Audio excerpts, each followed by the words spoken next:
What challenges did medieval monarchs face consolidating power? Have you ever wondered what it was like for medieval monarchs trying to hold onto their thrones? The challenges they faced were numerous and complex. Let's take a closer look at some of these hurdles. First, the feudal system created a fragmented authority. Local nobles had significant power and land, often ruling independently. They maintained private armies and controlled justice in their areas. This made it tough for kings to exert direct control. Monarchs often had to negotiate or even fight to bring these nobles under their influence. Next, there was the issue of hereditary succession and legitimacy. While many monarchs relied on hereditary claims to justify their rule, this system was not always stable. Conflicts often arose among noble families vying for power. Even with a hereditary monarchy, disputes over who should inherit the throne could lead to civil wars, challenging the monarch's authority. Judicial authority was another area of concern. Kings acted as supreme judges, but local customs and laws varied widely across regions. For instance, Henry II of England worked to expand royal courts to centralize legal power. However, enforcing royal justice was difficult, especially when local lords resisted these changes. The influence of the church posed yet another challenge. The church was a powerful institution with its own courts and lands.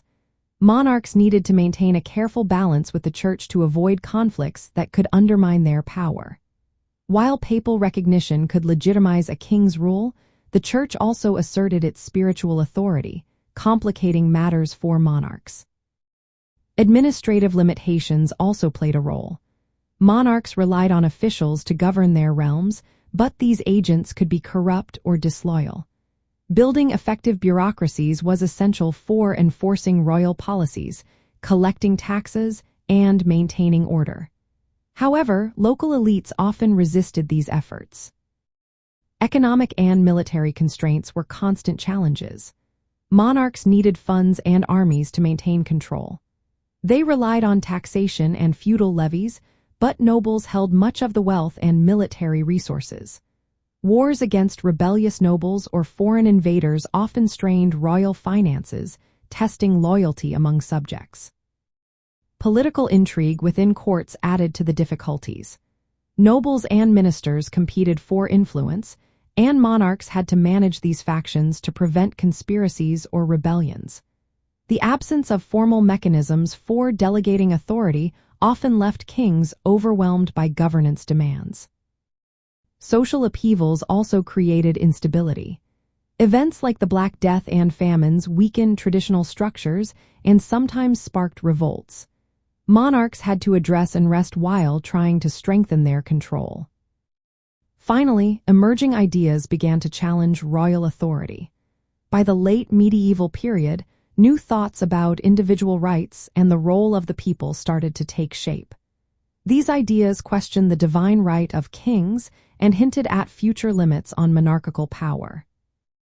In summary, medieval monarchs faced the daunting task of unifying diverse territories while overcoming the entrenched power of nobles and the church. They had to build effective legal and administrative systems while navigating social and economic challenges. Their success often depended on military strength, legal reforms, and strategic alliances, all while maintaining the legitimacy of their rule.